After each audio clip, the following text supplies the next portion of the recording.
Welcome to the third and final episode of the Great Camera Shootout 2011. Zacuto Films created this documentary about the Single Chip Camera Evaluation, or SCCE. This was a large-scale independent camera evaluation that was designed and administered by Robert Primes ASC, who had complete control over all aspects of the test. These tests were conducted in February and March of 2011. Every manufacturer was invited to send a technician to run their camera.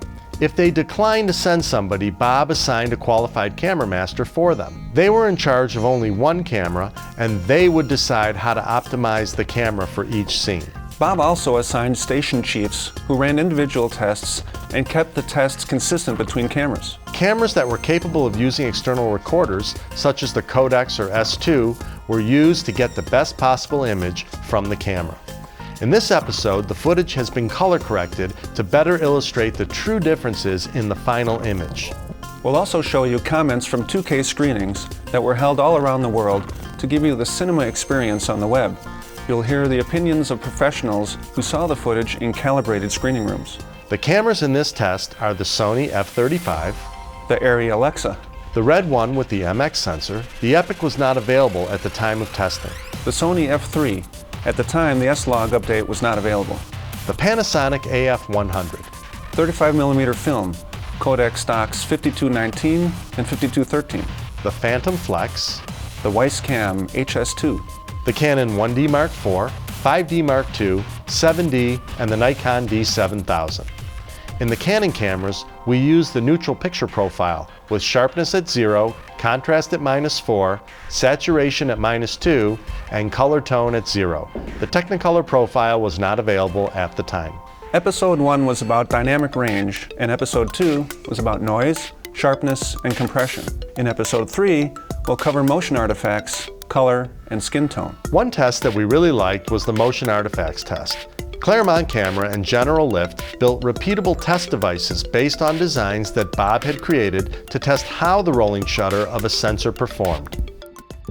A motion artifact is something generated by motion, of course, but specifically the shutters in some of these cameras. Some of the shutters open instantly, called a global shutter, and everything that happens during that time it records, and then it closes and opens again. In a theoretical perfect camera, you'd get what your eye sees. You know, that, hey, I saw this thing going by and it looked just like that when I play it back. With cameras, there are different kinds of artifacts that you can get. The issue we worry about most often today is what's called rolling shutter artifacts. Some in that 24th of a second are actually grabbing the top of the frame and then a line at a time, in a very short period of time, grabbing the image. So if you have something moving through frame, hey, it was here when we measured the top edge of frame, but it was here when we got to the bottom edge of frame. And the classic case, if you take your iPhone and you look at a wall with a vertical line and you wiggle it back and forth, you get this action going on. And we don't want that. So we devised some tests to recreate that in a controllable fashion. So it was a great way to find out how those did. So this one is the drum. We've been shooting at a 2,000th of a second exposure. In a global shutter, the lines will still appear to be all vertical, straight up and down. But in a rolling shutter setup, they'll start to skew. And if you pan over to the disc, there are 8 straight lines on the disc, and it's spinning, the disc is spinning at 48 frames per second. And if you have a global shutter, it'll shoot what you would expect to see is you'll sort of freeze time and see these lines straight. But if you have a rolling shutter, the lines will bend and skew. And that's what we're testing for, to see, do the lines bend and skew, and if so, how much do they bend and skew? Let's see the drum test that was built by General Lift. Use the vertical red line as your reference.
Now we'll show you the wheel test. This wheel is spinning at 2,000 RPM and was specifically designed for the test by Claremont Camera, so we could see dramatic differences in motion between the cameras. In normal situations, it's difficult to see these differences.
I was surprised by the rolling shutter issues in some of the cameras that, of course the film was right there, but some of the others, like the high-speed West cameras, saw them were rock steady as well. This was quite surprising. Their spinning test was really amazing too. It was really, because I obviously hadn't seen that test before. And film was like dead flat. Yeah. It's got absolutely no... DSLRs were completely useless and obviously F35 and some of the other cameras with CCDs, you can see that they've got CCDs because of the lack of rolling shutter, but I think the F3 was the one that for me sort of sticks in my memory the most. And the 1D Mark IV actually stood out very well as, you know, out of the Canons, the one that had the most stable sort of sensor in terms of moire and even rolling shutter. So the readout from that camera must be faster than on the 5D and 7D. The DSLRs they didn't hold up at all in that. So the prosumers were decent, but still not great. All the lower end cameras, they're all like their curves are like way off the map, you know. It's like the top end cameras are perfectly straight. So I thought that was kind of cool to see. As soon as the camera starts moving, what we need to do is track shots, and rolling shutter kills us for days. Specifically all the Canon stuff. All the DSLR stuff comes in and it's being shot, and because it's lightweight, people like running around with it, and then they say, oh, can you just clean that up or get the crew out of the background of that or add this in, and it's twice as long to do anything. But with the kind of the Reds and the Alexas and that sort of stuff, it's much less. I've been almost a lifelong Sony fan, and so I was impressed to see how well the F3 performed until we got to the rolling shutter artifacts, in which it failed miserably. So that was really startling to me. Next, we want to talk about color. Color is a tricky subject as everybody has a different opinion on what is great color. Each camera sees color in a slightly different way, and this can affect how we feel about a camera. So how can this be tested in any kind of objective way? These next two scenes will demonstrate how these cameras process color in a practical setting. Each scene has been color corrected, so you can see how this camera might look in the finished film. In our first test, we'll look at the still life scene. Welcome to Operating Room 3. This is Workroom 3. The station chief is Stephen Lighthill, ASC. This is live action. This is not charts and motion control gizmos or anything else. This is real things, and the purpose is to see subtleties of color. It's easy to measure things in graphs and absolutes and having computer analysis of it, but this is real things. This is our still life set. If you look here, all these different spices are of different colors in one color palette. We've got the deep blue of the Sky Vodka. We've got all the lavenders of the flowers. We've got oranges and greens, reds, different textures of wine. We have within this, Rhonda Ralston is a fine arts painter and an AD, so she understood both the film part of it and all of this.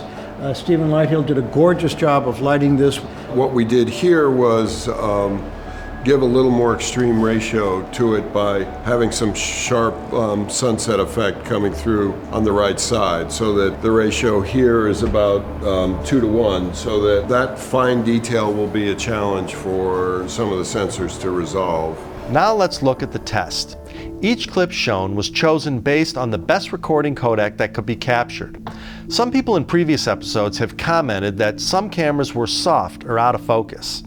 This is a result of the resolving power of the camera and compression. The softness is not a mistake, it's the limitation of some of the cameras. Also, some of the cameras have larger sensors, which cause them to have shallower depth of field. This is not a mistake, but may make the images look soft in different areas compared to other cameras.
On the less expensive cameras, it was a lot more saturated than it was on some of the other cameras. They were set to pop more, looked like it had more saturation, didn't look as natural.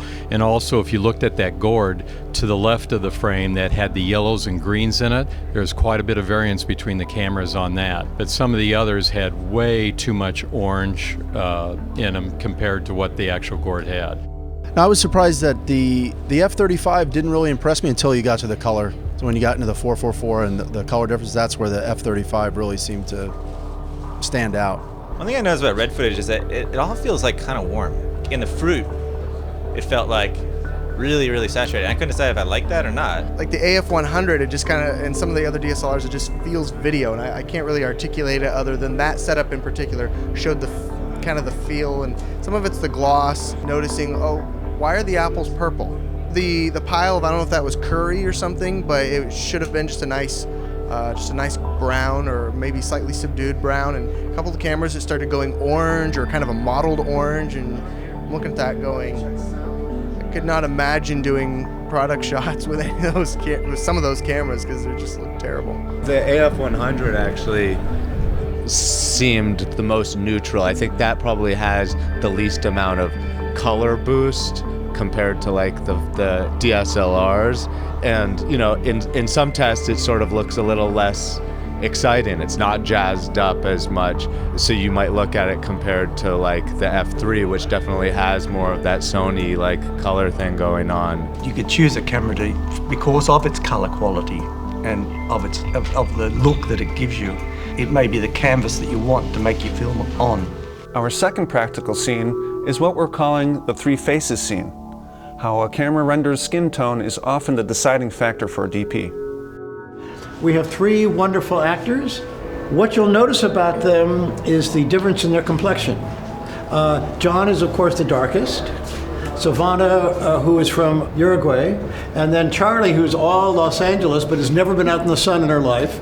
You know, but you can see the difference in tonalities. Now, the reason we cast these wonderful people was, one, because they're all good looking, and secondly, or actually most importantly, the difference in the flesh tones. And the idea is that, can these cameras, in addition to be able to see cyans and magentas and everything, really do flesh tones well? Can you see the subtleties and the little changes of that? That is gradations. That's very hard to measure. It's classic single source portrait lighting. Through 1000H tracing paper, and it's models people very beautifully from the quayside across. So we have a classic wraparound with just a little triangle below the left eye, and it's edgy enough that it's going to be a challenge for some of the cameras to resolve it in a handsome way. Now here's the test. Again, as a reminder, the resolution, compression, and sensor size may affect the softening of the image. This isn't a mistake, it's just the design of each particular camera.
I have to say that the skin tones on film were amazing, you know? So I guess that's what Kodak's been doing all these years. Yeah. But some in the middle, some of the higher end cameras, it was very sharp, and I was like, oh, look at all the pores and pock marks and things like that. You know, I think that's one of the nice virtues of 35 millimeters, the fact that it's a little bit softer, a little bit more forgiving. I'm a Red owner, and I like the color, I like the skin tones that camera produces, but probably the other two that stood out for me were the F3 and the Alexa.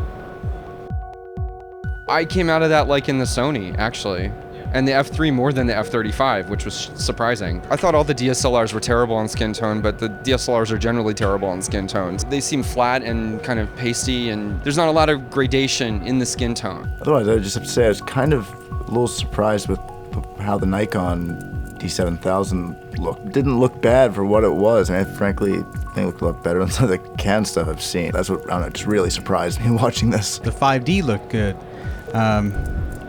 Even though it was visibly softer, but it just looked more filmic, if you will. A lot of cameras that had faults, like the 5D, still did look quite pleasing to the eye. As for the color, I think that for a lot of the higher end cameras like the ARRI or the Red, it's out of the camera, it did seem like it was fairly similar to like the 5Ds, the DSLRs, and I think that might be the case when you don't color correct, but where the real significance comes in is when you do try to color correct and you do have to do a lot of work. With these cheaper cameras, there's just nothing you can do for the most part. But these higher bitrate cameras, you're just getting a lot more information, and so that's where you really notice the difference. Especially with the different shots of the faces, every one of those cameras look great, and they all provide different, just like he was saying in there, provide different looks. Throughout the shootout, we've heard a lot of comments about the strengths and weaknesses of all the cameras. The real comparison a lot of people made in this series was the difference between film and digital. I could shoot a feature film on any one of those cameras, and I would just have to lean in a particular direction in order to make it work. I just need to know what that direction is. But it is just a lean, it's not like a total rethink. The thing that struck me is that certainly for independent filmmakers, the people who I have worked with over the years, it's clear that film is dead.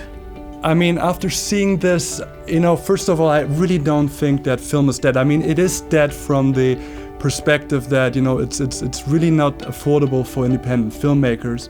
And obviously it's expensive, but I don't know. The AF100 is clean, the Reds are clean. But at the end of the day, I don't know, there's something about the film that really stands out. It just has almost like a own life cycle, if you know what I mean. When I train new filmmakers, I always say when you shoot film, and there's that moment before you call action, it's almost like the director kind of sprinkles fairy dust all over the set and you get a magic.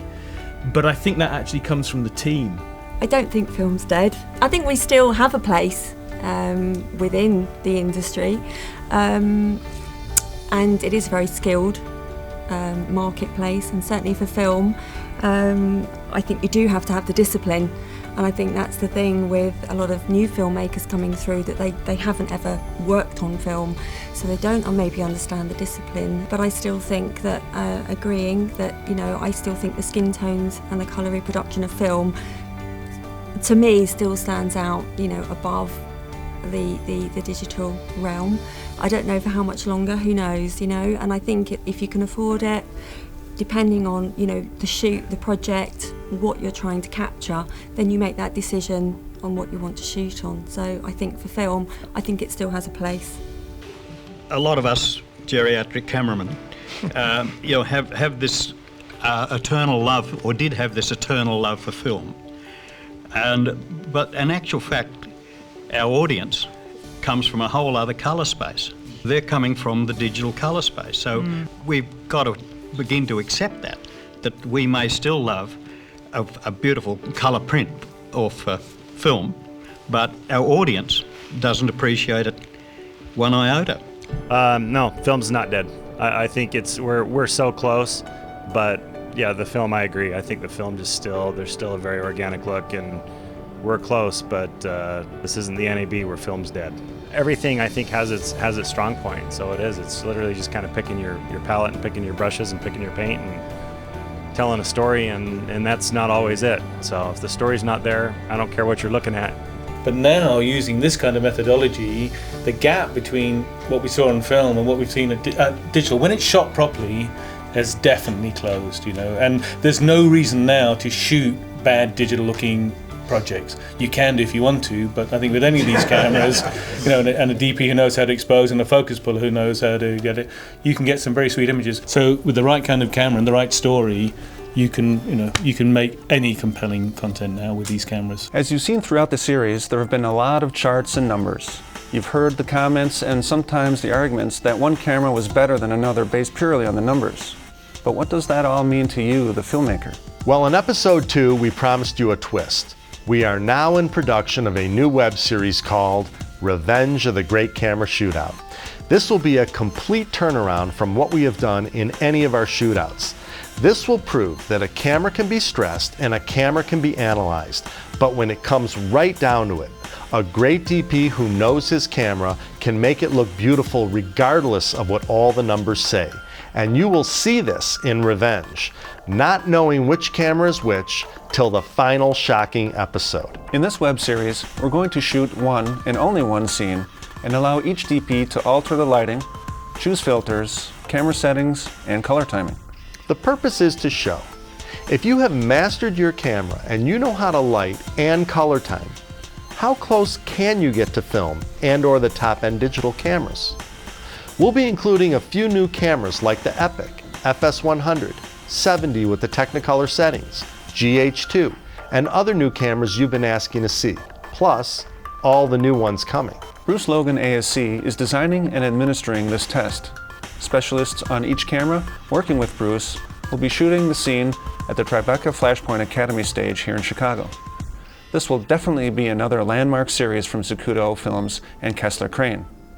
Production is starting soon, so stay tuned for more information. The Great Camera Shootout 2011 was a monumental project, and we have to thank Robert Primes ASC and his entire SCCE team for creating the most scientific camera evaluation ever. We were privileged to do our part to bring you this series and definitely learned a lot along the way, and we hope you did as well. We also have to acknowledge the goodwill of many companies such as Claremont Camera, Fujinon, Able Syntech, and many, many others who without their help, this test would never have happened. Especially we have to thank Eric Kessler and Kessler Crane for being a financial contributor along with Zacuto to bring you this documentary series. Thanks for watching, and remember, revenge may change the way you think.